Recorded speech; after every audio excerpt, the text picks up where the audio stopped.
Selamat datang kembali di penelusuran kita. Nah, kali ini kita bakal bahas materi yang Anda bagikan soal sesi pelatihan NLP, judulnya Menjadi Tuan Atas Pikiran Sendiri. Fokusnya ini menarik banget ya soal gimana caranya kita bisa lebih mengarahkan pikiran kita, yang seringkali rasanya jalan sendiri gitu kan. Betul.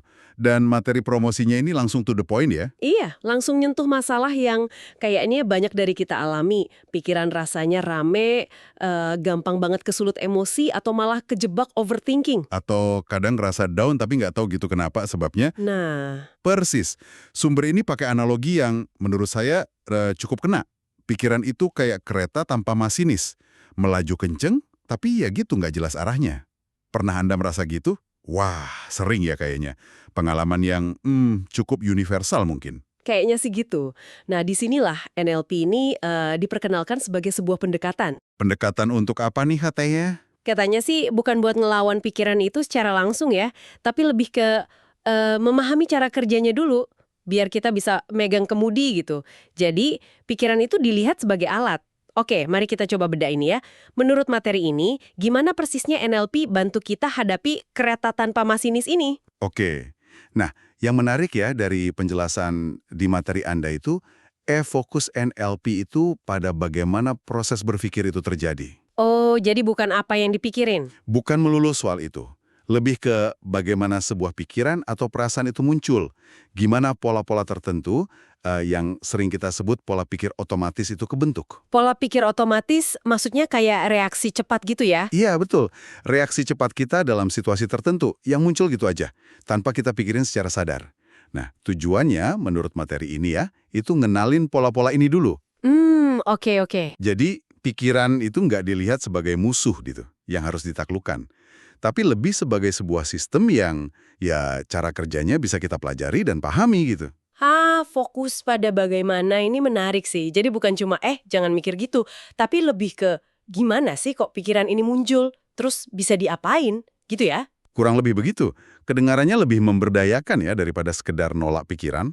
Iya, betul. Dan ini nyambung nih ke bagian yang menurut saya, wah, sangat menarik. Materi ini bilang kalau jadi tuan atas pikiran itu bukan berarti ngontrol segalanya secara kaku, Oh iya, terus gimana? tapi lebih soal mampu memilih respon terbaik. Nah, menurut Anda nih, dari konteks materi itu, apa makna praktisnya nih? Oke, ini poin bagus. Penekanan di respons terbaik ini nunjukin sesuatu yang penting sih. Ini kayaknya mau bilang, kalau kontrol total atas pikiran itu mungkin nggak realistis. Atau malah nggak perlu ya? Bisa jadi. Atau mungkin juga nggak diinginkan menurut perspektif di sini. Fokusnya jadi geser ke peningkatan kesadaran diri. Self-awareness. Oke. Tujuannya, seperti yang ditulis di sana, biar kita nggak gampang kebawa arus sama lingkungan atau sama emosi sesaat yang muncul gitu aja. Contohnya gimana tuh? Ya, bayangin aja, pas Anda lagi kejebak macet gitu ya. Pola otomatis mungkin langsung frustrasi, marah.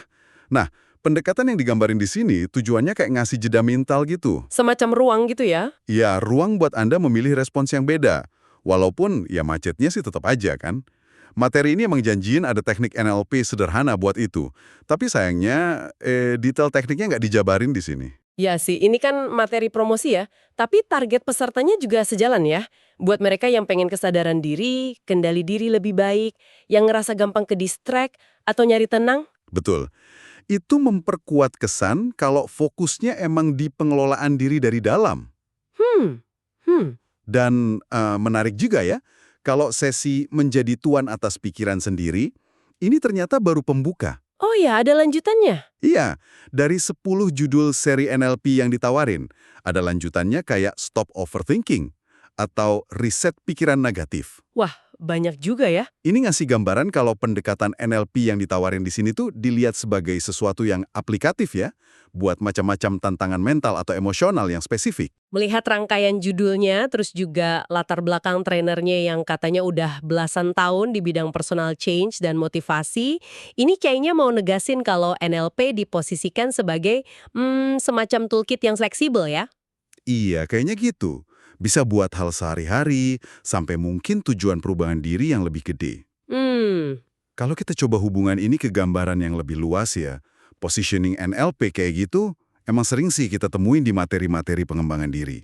Penekanannya kan di proses sama pola. Jadi kedengerannya adaptif gitu ya? Iya, jadi kedengarannya adaptif buat macam-macam konteks. Fokusnya cenderung ke bagaimana ngubah pengalaman subjektif kita sekarang dan ke depan. Ya mungkin beda ya sama pendekatan lain yang lebih gali akar masalah di masa lalu misalnya. Oke, jadi bukan soal mana yang lebih baik, tapi fokusnya aja yang beda. Betul, fokus pendekatannya aja. Oke, jadi apa nih artinya semua ini buat Anda yang lagi menyimak dan mungkin juga merasakan hal yang sama?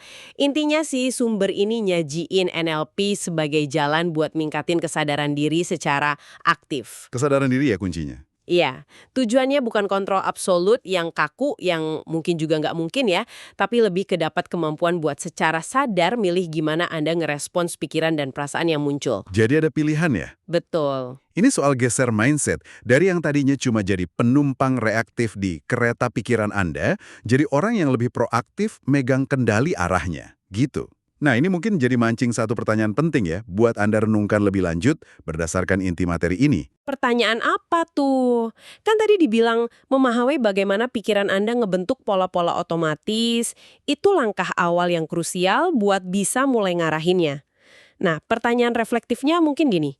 Dari sekian banyak pola pikir otomatis yang mungkin Anda punya, reaksi cepat, asumsi, kebiasaan ngerespons tertentu, Iya, dari semua itu, pola mana sih yang paling bikin Anda penasaran buat mulai Anda kenali? Dan pahami cara kerjanya lebih dalam. Mengenalinya itu, ya, langkah pertama menuju perubahan yang diinginkan. wah, pertanyaan yang menarik untuk direnungkan. Oke, terima kasih sudah menyimak penelusuran singkat kita soal gagasan ngelola pikiran lewat NLP.